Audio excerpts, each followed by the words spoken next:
నమస్కారం సార్. నమస్కారం అండి. గత 5 ఏళ్ల నుంచి జగన్మోహన్ రెడ్డి గారి పాలనను దగ్గరుండి చూశారు. సరే, మీరు చెన్నైలో ఉన్నా, ఏపీలో ఉన్నా, హైదరాబాద్లో ఉన్నా, మీకంటూ మీరు ఒక ఇండస్ట్రియలిస్ట్గా ఉన్నారు కాబట్టి మీకంటూ దేశవ్యాప్తంగా పరిచయాలు ఉన్నాయి. అసలు ఆంధ్రప్రదేశ్ గురించి ఏమనుకుంటున్నారు? మీరు గతంలో చంద్రబాబు గారి పాలన చూశారు, ఇప్పుడు జగన్ పాలన చూశారు. సో ఏంటి మీకు భిన్నమైన మార్పులు ఏం కనపడ్డాయి? అసలు ఏముంది, అక్కకే నాగలోకానికి ఉన్న తేడా ఉందండి. దీంట్లో చెప్పడానికి ఏముంది ఇది.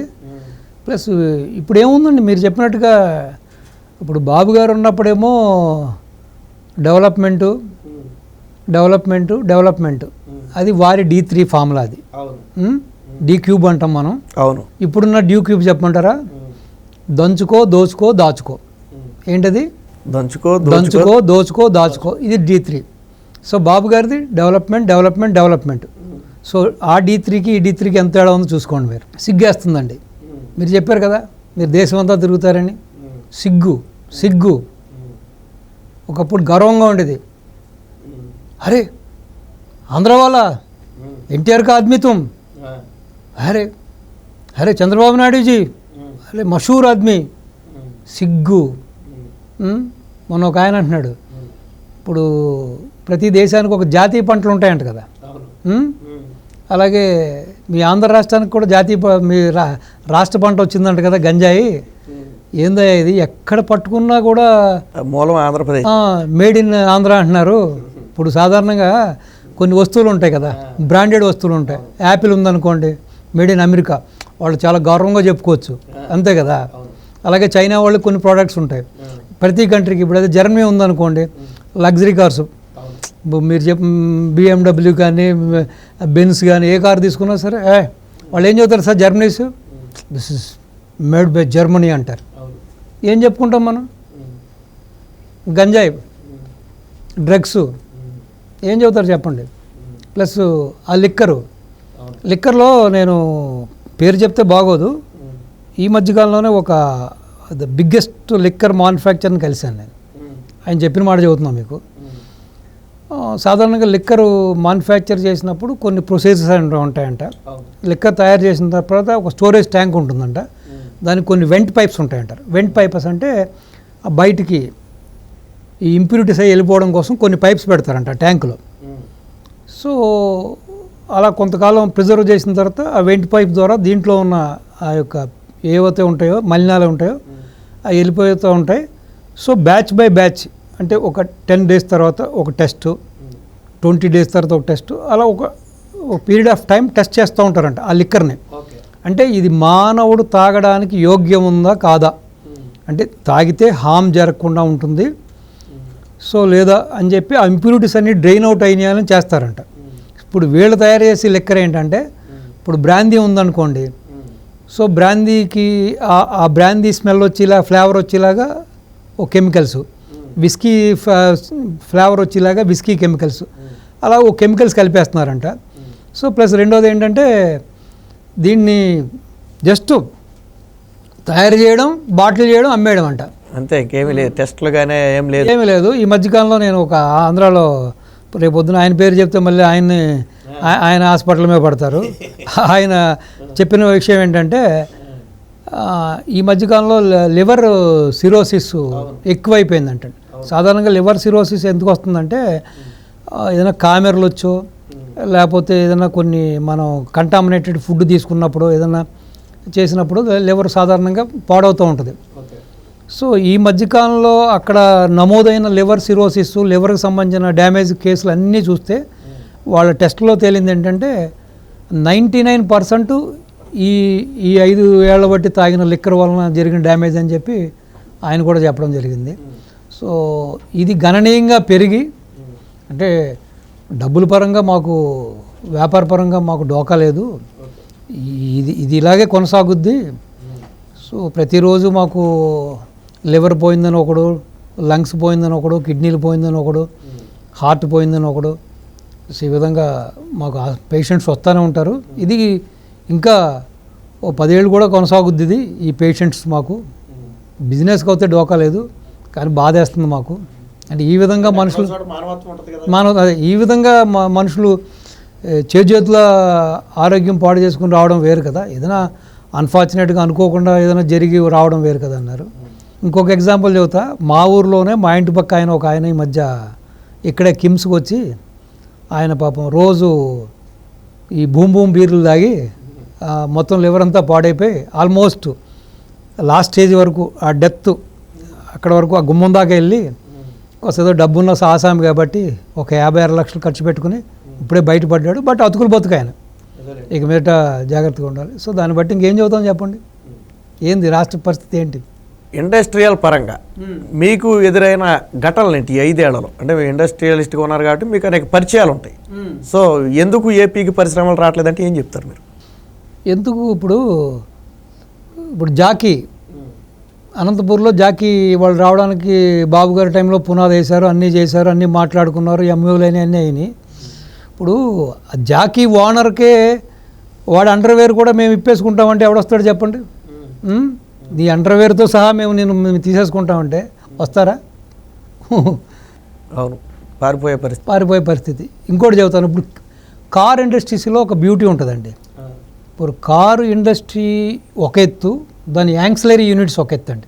అంటే నేను ప్రతి వరల్డ్ వైడ్ చూశాను. తర్వాత ఇండియాలో పూణేలో మన చమకాన్ అనే ప్రాంతంలో కూడా అది కూడా మనకి పెద్ద కార్ మ్యానుఫ్యాక్చరింగ్ హబ్ అండి.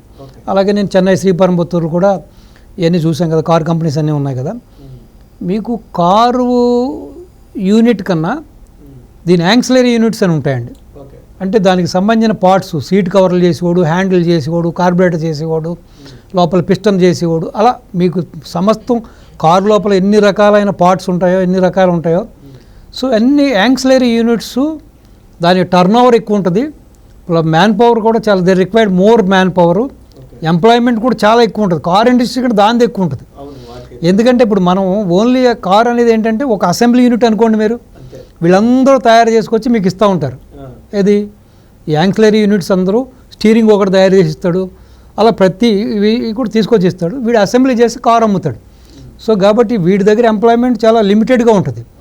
బట్ ఈ చుట్టుపక్కల ఇండస్ట్రీసే చాలా పెద్దది. దానివల్ల రాష్ట్రానికి ట్యాక్స్లు ఎక్కువ వస్తాయి, ఎంప్లాయ్మెంట్ జనరేషన్ అవుతుంది. ఇప్పుడు ఏమైంది, కియాకి సంబంధించిన యాంక్సిలరీ యూనిట్స్ అందరూ కూడా వీళ్ళ యొక్క బాధ తట్టుకోలేక 50% షేర్లు ఇస్తావా, లేకపోతే ఇది ఇస్తావా, అది ఇస్తావా, నీ ప్రతి నెల నీ వచ్చిన టర్న్ ఓవర్లో ఇంత పర్సంటేజ్ ఇస్తావా, ఇది ఇస్తావా, అది ఇస్తావా అని వేధిస్తే అందరూ పక్కనే కదా హాయిగా బెంగళూరులో హ్యాపీగా బతుకుదామని చెప్పి కర్ణాటక వెళ్ళిపోయారు వాళ్ళంతా.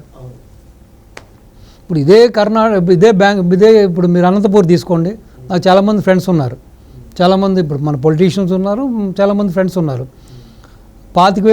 వాళ్ళు ఫ్రెండ్స్ అందరూ కూడా నాకు అక్కడి నుంచి పల్లీలు కానీ, అదే మన వేరుశనగ అంటాం కదా, అక్కడ పండే చాలా రకాల పంటలు కూడా, పళ్ళు అన్నీ తీసుకొచ్చి ఇస్తూ ఉంటారు. సో డెఫినెట్గా ఏంటంటే చాలా ఫెర్టైల్ ల్యాండ్స్ అండి అవి, అంటే మంచి భూములు అవి. సో ఆ భూముల్లో పండిన ఏదైనా సరే, కాయ అయినా పండు అయినా ఏదైనా చాలా టేస్ట్ ఉంటుంది. అద్భుతంగా ఉందయ్యా అంటే, అన్న ఓ 10 ఎకరాలు కొనొచ్చు కదన్నా, 25,000 ఉంది, 50,000 ఉంది, 1,00,000 ఉంది అని వాళ్ళు. అరే బాబు, ఉన్నది 2 ఆడపిల్లలు రా, అక్కడెక్కడో కొనుక్కుని ఏం చేసుకుంటాం రా బాబు అని చెప్పి అనివ్వండి నేను.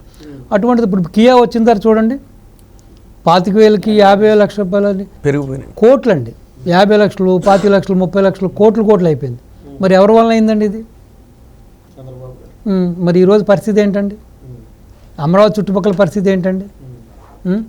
తిరుపతి రేణిగండ చుట్టుపక్కల పరిస్థితి ఏంటండి? ఇప్పుడు ఫైనెస్ట్ ఎగ్జాంపుల్ అమర్ రాజా చెబుతానండి. అమర్ రాజా ఆయన పేరేంటి, గల్లా రాజగోపాల్ నాయుడు గారు, అదే వాళ్ళ డాడీయే కదా, జయదేవ్ గారు ఫాదరు. అంటే అమెరికాలో అంత లావిష్ లైఫ్, అంత హ్యాపీయెస్ట్ లైఫ్ వదులుకొని, అది కూడా అందరిలాగా అప్పట్లో ఏంటి, ఇండస్ట్రియలిస్ట్ అంటే ఏంటి, హైదరాబాద్ చుట్టుపక్కల భూములు కొనుక్కుని, హైదరాబాద్ జూబ్లీస్, బంజారా హిల్స్లో మంచి పోస్ట్ బంగ్లా కట్టుకుని ఇక్కడే వ్యాపారాలు చేసేవాళ్ళు కదా. కానీ ఒక ఎయిర్పోర్ట్ ఫెసిలిటీ లేకుండా, ఒక సరైన రోడ్డు మార్గం లేకుండా, అంత పల్లెటూరులో, అంత డొంకలు రోడ్లలో ఇండస్ట్రీ ఎందుకు పెట్టాడండి ఆయన? అంటే ఇక్కడ బ్యాక్వర్డ్గా చాలా వెనకబడి ఉన్నారు మా ప్రాంతం వాళ్ళు, మా ప్రజలు, వీళ్ళందరికీ నేను హెల్ప్ చేయాలని చెప్పి అన్ని ప్రయాసాలకు ఏర్చి, ఇది అక్కడ మళ్ళీ ఎంప్లాయ్మెంట్ కష్టమే, ఒక స్కిల్డ్ లేబర్ దొరకడం కష్టమే, అందరినీ ట్రైన్ చేసుకుని అంత కష్టపడి ఇండస్ట్రీ పెడితే మీరు నానా యాగి చేసి, నానా ఇబ్బందులు పెట్టి ఆయన తరిమేశారు. అసలు ఇంక ఎక్కడికి వెళ్తుంది రాష్ట్రం అంటాను నేను. ఇప్పుడు నిజంగానే డబ్బు మీద వ్యామోహంతో లేకపోతే ఆస్తులు పెంచుకోవాలంటే అదే గల్లా గ్రూపు, అదే అమర్ రాజా గ్రూపు ఆ రోజున అక్కడ చేసిన ఇన్వెస్ట్మెంట్ ఈ హైదరాబాద్ చుట్టుపక్కల చేసుకుంటే ఇప్పుడు ఈ రోజున్న భూమికి అసలు ల్యాండ్ పరంగా చూసుకుంటేనే వాళ్ళకి కొన్ని లక్షల కోట్లు ఉండేది కదా. కానీ వాళ్ళ ఏము వాళ్ళ ధ్యేయం ఏం చేశారు? వాళ్ళు సొంత ఊరు కోసం, సొంత వాళ్ళ కోసం చేయాలనుకున్నారు. సో అంత మంచి సౌహృదయంతో వచ్చిన వ్యక్తులను కూడా మీరు ఈ విధంగా చేసి ఇబ్బందులు పెట్టి తరిమేస్తుంటే, లూలు గ్రూపు, లూలు వాడు ప్రపంచవ్యాప్తంగా మొత్తం అంతా వాడు కింగ్ ఆడు. అవును, లూలు ఒక సాధారణ కుటుంబం నుంచి కేరళ నుంచి బయలుదేరిన ఒక ముస్లిం ఫ్యామిలీ నుంచి వెళ్ళిన వ్యక్తి ఒక కింగ్డమ్ను స్థాపించాడు. అటువంటి వ్యక్తిని కన్విన్స్ చేసి పెద్ద ఆయన అక్కడికి తీసుకొస్తే వాడిని తరిమేశారు. మీరు తరవంది ఎవరిని చెప్పండి, ఇంకేం చేస్తారు? ఇప్పుడు ఎంప్లాయ్మెంట్ లేదు, యూత్కి ఎంప్లాయ్మెంట్ లేదు, మనీ జనరేషన్ లేదు, కంపెనీలు రావు, సంపద సృష్టించవు. బటన్ నొక్కుతున్నాను అంటాడు. ఎన్ని రోజులు బటన్ నొక్కుతాడు? ఎన్ని రోజులు అప్పులు చేస్తాడు? ఒక నాయకుడు అనేవాడు ఏంటి చేయాలి సార్? ఒక నాయకుడు ఏం చేయాలి? ఒక టార్చ్ బేరర్లా ఉండాలి, ఒక మార్గదర్శిలా ఉండాలి, సంపదను సృష్టించాలి. సో సంపద సృష్టించి పంచిపెట్టి తప్పలేదు. ఇప్పుడు వెనిజులా అండి, వెనిజులా ఒకప్పుడు రిచెస్ట్ కంట్రీ. ఇటు ఆయిల్ రిజర్వ్స్ తీసుకున్నా, గోల్డ్ రిజర్వ్స్ తీసుకున్నా, కొన్ని రకాల వాళ్ళ దగ్గర మైన్స్ గురించి చాలా రిచెస్ట్ కంట్రీ. ఏమైంది? వీడికి తాతో వీడికి చిన్నాళ్ళు అంటాడు వాడు కూడా కూర్చోబెట్టి అన్ని పంచుడు మొదలెట్టాడు, డెవలప్మెంట్ని పక్కన పెట్టాడు. ఏమైందండి ఈ రోజున? వెనిజులా అంటేనే చాలా బ్యూటిఫుల్ గర్ల్స్, బ్యూటిఫుల్ అమ్మాయిలు, మన నోటితో చెప్పలేము అవన్నీ. ఈ రోజున బ్రెడ్ ముక్కలకి ఏదో ఒక కాస్త తిండి పెడితే చాలు అనే విధంగా వాళ్ళు పాపం పడిపూర్తిలోకి దిగిపోయారు వాళ్ళు. ఎంత దారుణం అండి. నాకు తెలియక అడుగుతాను, సో రాజకీయాల్లోకి వచ్చే వ్యక్తులు దేనికి వస్తారండి? సంపాదించుకోవడానికి వస్తారా? దోచుకోవడానికి వస్తారా? దాచుకోవడానికి వస్తారా? ప్రజల కోసం రారా? ప్రజల శ్రేయస్సు కోసం రారా? ప్రజల మంచి కోసం రారా? రాష్ట్ర శ్రేయస్సు కోసం రారా? దేనికోసం వస్తారు? దాని బదులు వ్యాపారాలు చేసుకోండి అయ్యా, మీకెందుకు రాజకీయాలు? ఇప్పుడు రాజకీయాలు తెలియనప్పుడు వ్యాపారం చేసుకో, అంతే కదా. నీకు సంపాదనే ధ్యేయం అనుకుంటే వ్యాపారం చేసుకో. ల్యాండ్, శాండ్, మైను, వైను నువ్వు చెయ్యన ద్రోహమే లేదు కదా రాష్ట్రానికి. ఇప్పుడు ఎన్నికలు దగ్గర పడుతున్నాయి కాబట్టి రాష్ట్ర ప్రజల్లో అయితే మార్పు వచ్చినట్టుగానే కనపడుతుంది వేవ్ చూస్తే. ఎందుకంటే జగన్మోహన్ రెడ్డి గారి యాత్రలో చెప్పులేసేదాకా అయితే పరిస్థితి వచ్చింది. సో రాష్ట్ర ప్రజలకు ఏం చెప్పాలనుకుంటున్నారు? మరొకసారి జగన్మోహన్ రెడ్డి గెలిస్తే ఏం జరుగుతుంట? ఏం లేదు, ఒంటి మీద నూలు పోగు మిగిల్చడు. ఇప్పుడు మొన్న ఒక ఆయన చెబుతున్నాడు, ఇదే సాక్షి పేపరు అందరి చేత బలవంతంగా కొనిపిస్తున్నారంట, వాలంటీర్ల చేత కూడా అమ్మిస్తున్నారని చెప్పారు. సో ప్రతి సచివాలయంలో కూడా సాక్షి తప్పించి ఇంక వేరే పేపర్ ఉండకూడదు అంటున్నారు. సో రేపొద్దున ఇదే పేపర్ని ఈ రోజున ఎంతకు అమ్ముతున్నాడు? పేపర్ ఎంతగా అమ్ముతున్నాడు? మేబీ 10 రూపీస్ 6 7కి అమ్ముతున్నాడు కదా. రేపొద్దున ఇదే పేపర్ని ఎవరికి ఒంటి మీద నూలు పోకుండా మిగలదు. సో అట్లీస్ట్ మన దాచుకోవడానికి ఆ పేపర్ని అమ్ముతాడు. ఏదో సినిమాలో చూశారు కదా మీరు, ఆహనా పెళ్ళంట్లో ఆ బట్టలు నలిగిపోతే పాడైపోతాయి అని చెప్పి వాడు పేపర్లు కట్టుకుని తిరుగుతాడు. ఇదే సాక్షి పేపర్ని అప్పుడు 200కో 300కో గోచి పెట్టుకోవడానికి ఒక పేపర్ కావాలని ఇది 300 ఇస్తే సాక్షి పేపర్ ఇస్తూ ఉంటాడు. ఆ పరిస్థితి ప్రజలు మేల్కోవాలి, ఇప్పటికైనా బుద్ధి తెచ్చుకోవాలి వీళ్ళు. ఓకే, మనిషి అయిన తర్వాత పొరపాటు చేస్తాం. నేను ఇంకోటి చెబుతా, ఇప్పుడు రాజశేఖర రెడ్డి అద్భుతాలు చేశాడు, రాజశేఖర రెడ్డి అది చేశాడు, రాజశేఖర రెడ్డి కొడుకు ఇంకా అద్భుతాలు చేస్తాడు. రాజశేఖర రెడ్డి అద్భుతాలు చేయలేదు. చంద్రబాబు నాయుడు గారు సంపదను సృష్టించాడు. ఇది ఇబ్బడి ముబ్బడిగా సంపదను సృష్టించాడు. సో నీకున్న ఒక మంచి అడ్వైజరు, ఈ రోజున ఇతనుకున్న అడ్వైజర్లు అందరూ పనికిమానోళ్ళు. ఎవరిని దోసేద్దాం, ఎవరిని కబ్జా చేసేద్దాం, ఎవరిని చంపేద్దాం, ఎవరిని పాడు చేద్దాం, ఎవరిని ఇండస్ట్రీ లాగేసుకుందాం, ఎవరిని తరిమేద్దాం అని సలహాలు ఇచ్చేవాడు. సో రాజశేఖర రెడ్డి ఏంటంటే లక్కీగా ఈ got a good advisor like Somayajulu ఒక 4 మంచి మాటలు చెప్పాడు. ఏదో ఆరోగ్యశ్రీ చెయ్యి, లేకపోతే ఏదో ఈ ఫీజు రింబర్స్మెంట్ చెయ్యి, ఏదో ఈ ప్రీ పవర్ ఇయ్యి, సో ఈ యొక్క రైతులకి రుణమాఫీ చేయని 4 మాటలు చెప్పాడు. సో ఆ 4 పనులు చేశాడు కాబట్టి రాజశేఖర రెడ్డి అది కూడా బాబుగా సృష్టించి సంపద అంతే కదా. ఇప్పుడు వాళ్ళు కూడా ఓపెన్గా చెబుతున్నాను నేను, రాజశేఖర రెడ్డి కూడా తన కుటుంబ సభ్యులు ఈ రోజుని నిజంగా రాజశేఖర రెడ్డి గొప్ప వ్యక్తి, స్ట్రిక్ట్, రాష్ట్రం మీద భక్తి ఉంది, ఈ సంపాదన పాడవకూడదు అనుకుంటే, నువ్వు ఒక సీఎం వాదాలో ఉన్నవాడు can't you control your son? నీ కొడుకుని నువ్వు కంట్రోల్ చేసుకోలేవా? నా మాట వింటలేదు, నీకు తెలియకుండా ఇన్ని అవినీతులు చేశాడా, ఇంత సంపద సృష్టించాడా? నువ్వే కదా ప్రతి వాడిని పిలిచి మావాడికి సహకరించండి, మావాడికి చెప్పినట్టు వినండి అని చెప్పి ఐఏఎస్లకి ఇన్స్ట్రక్షన్ ఇచ్చినా, ఐపీఎస్లకి ఇన్స్ట్రక్షన్ ఇచ్చినా, ఇండస్ట్రీకి ఇచ్చినా.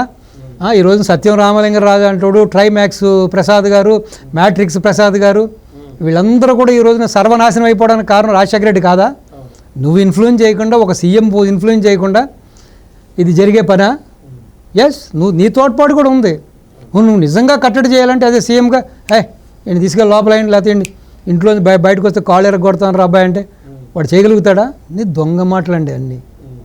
నువ్వు ప్రోత్సహించావు అవినీతిని, వాడిని ఒక ఆనకొండలా తయారు చేసావు, వాడు అందరినీ మింగేస్తున్నాడు ఇప్పుడు. కాబట్టి నేనేం చెబుతానంటే సంపద సృష్టించాలి, ఇప్పటికైనా ప్రజలు మేల్కోవాలి. కాబట్టి దీన్ని డెఫినెట్గా ప్రజలు గుర్తించాలి. కానీ ప్రజలు తెలుసుకోవాల్సింది ఏంటంటే కిరణ్ కుమార్ రెడ్డి గారు చేసినా, రోసయ్య గారు చేసినా, రాజశేఖర రెడ్డి గారు చేసినా, ఎవరు చేసినా కేవలం మొన్నటిదాకా ఉన్న కేసీఆర్ ఫ్యామిలీ ఏం చేసినా కూడా అది కేవలం బాబు గారు వేసిన ప్లాట్ఫారం. బాబు గారు ఒక కాంక్రీట్ ప్లాట్ఫారం వేశారు. ఇది ఒక కాంక్రీట్ ప్లాట్ఫారం. మీకు ఎప్పుడైనా సరే ఒక కాంక్రీట్ బేస్ వేశారండి. మీరు ఒక 100 అంతస్తులు కట్టాలంటే ఏం చేయాలండి? Base should be very strong, అంతే కదా? అవును. మాకు అప్పచెప్పాడు, మా నాన్నగారు బాగానే తోలేరు దాన్ని, సో మేము బాగానే తోలుతున్నాం. ఇప్పుడు మా పిల్లలు కూడా బాగానే తోలుతున్నారు. సో మా తాతగారే కదా కారణం ఇక్కడ. మరి దీనికి అంతటి కారణం బాబు గారే కదా. బాబు గారు కాబట్టి కూడా ఎవరు ఎన్ని వేషాలు వేసినా కూడా ఈ రోజున ఇక్కడ హైదరాబాద్ సర్వైవ్ అవుతుంది, నెల వచ్చినప్పటికి ప్రజలకు జీతాలు ఇవ్వగలుగుతున్నారు, ఈ డెవలప్మెంట్ అలా కొనసాగుతుందంటే కారణం ఆయన మహానుభావుడు చేసిందే కదా. ఇప్పటికైనా ఎన్ని పరిగణలో తీసుకుని ఆంధ్రాలో ఉన్న ప్రతి ఒక్కళ్ళకి ఎవరైనా చెప్పండి, అక్క చెల్లెలు అన్న ఉండే, అన్నదమ్ములు అన్న ఉండే, తాత అవ్వ అన్న ఉండే, ఎవరికైనా చెబుతున్నాను, కళ్ళు తెరవండి. ఒకటి మాత్రం నిజమండి, బాబు గారు రాకపోతే ఆంధ్రాని మర్చిపోవడమేనండి. మీరు కొన్ని ఇంగ్లీష్ సినిమాల్లో చూసుంటారు, అబాండెడ్ విలేజెస్ అని.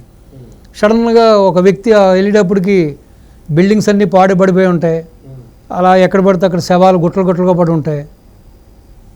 నేను డెఫినెట్గా చెబుతున్నాను, అదే పరిస్థితి ఉంటుంది అక్కడ. ఇప్పుడు ఈ రోజున ఇంటికి స్టిక్కర్లు అంటించారండి, రేపు పొద్దున్న చెబుతారు గవర్నమెంట్ వచ్చిందనుకోండి మళ్ళీ కర్మగాలి, నీకు అంతకుముందు అంటించామండి, అర్థం ఏంటో స్టిక్కర్ అంటించామండి మా ఇల్లు అని చెబుతున్నాడు. ఇప్పుడు పట్టాదారు పాస్ పుస్తకాల మీద వాడు బొమ్మ వేసుకుంటున్నాడు. మరి ఉత్తినే బొమ్మ వేసుకుంటాం మేము? మా పొలం కాటి బొమ్మ వేసాం, మా ఇల్లు కాటి బొమ్మ వేసాం, మా స్థలం కాటి బొమ్మ వేసాం. ఇదే జరగబోయేది. సేఫ్టీ ఉండదు, ఏముండదు.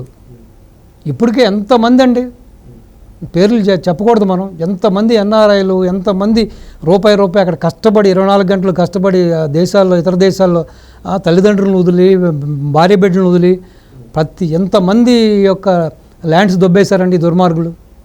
ఎంతమంది ఆస్తులు కొట్టేశారండి, ఎంతమందిని మెడ మీద కత్తి పెట్టి రాయం చేసుకున్నారండి ఆస్తులన్నీ. తాత ముత్తాతల నుండి సంపాదించుకున్న ఆస్తులు కొట్టేశారు. ఇంకెక్కడ సేఫ్టీ ఎక్కడ ఉంది చెప్పండి.